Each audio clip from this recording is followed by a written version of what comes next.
Yeah, that kind of growth of everything going on for like, yeah, you building your way and then those stars coming back and you seeing them. And I saw it the other way. Okay. Yeah. Let's hear it, Greg. We had a guy named the Crusher.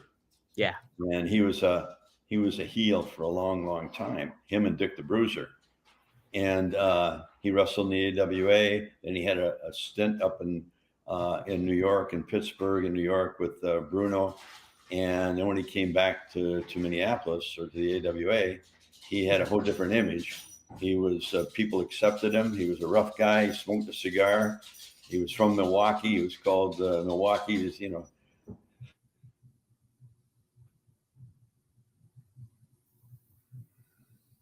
on his shoulder, and he's the average, beer drinking guy, and he really fit in as a baby face then.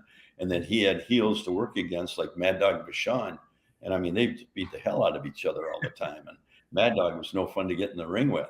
And the same thing happened with Mad Dog down the road. He was so vicious and so mean all the time that eventually the people turned him. Yeah.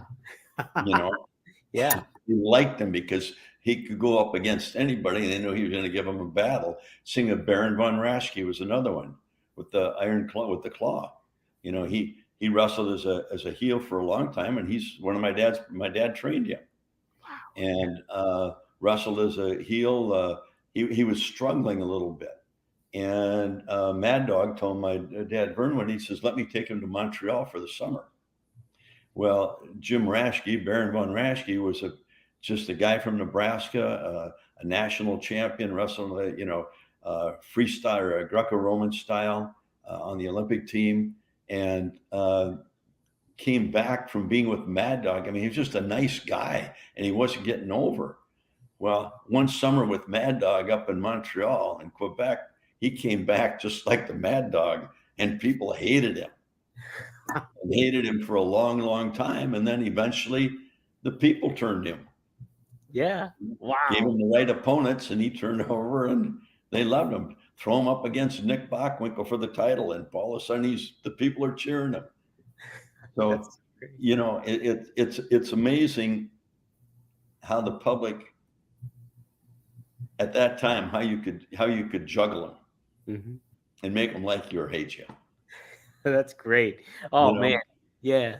What a perfect example that is, too. Because that's what I was curious about. If you saw it, and yeah, sure enough, somebody like Baron von Raschke, dang. Well, shit, Raschke wrestled Vern in White Sox Park, in front of 40,000 people, and they hated him. 3 years later, he comes back, and he could be Vern's partner. And they cheered the hell out of him. He hasn't changed his style at all, and his interviews were great. So it's an interesting business. It really is. How about it, huh?